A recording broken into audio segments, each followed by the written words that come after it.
Inilah wajah cantik Lucinta Luna setelah operasi plastik, mirip idol Korea.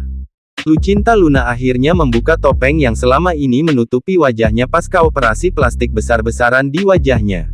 Tak disangka, momen yang sudah lama ditunggu netizen ini justru menuai polemik. Selama ini Lucinta Luna selalu memberikan update mengenai kondisinya setelah menjalani rangkaian operasi plastik. Hanya saja, ia selalu mengenakan topeng atau menutupi wajahnya dengan filter sehingga memunculkan rasa penasaran publik akan hasilnya.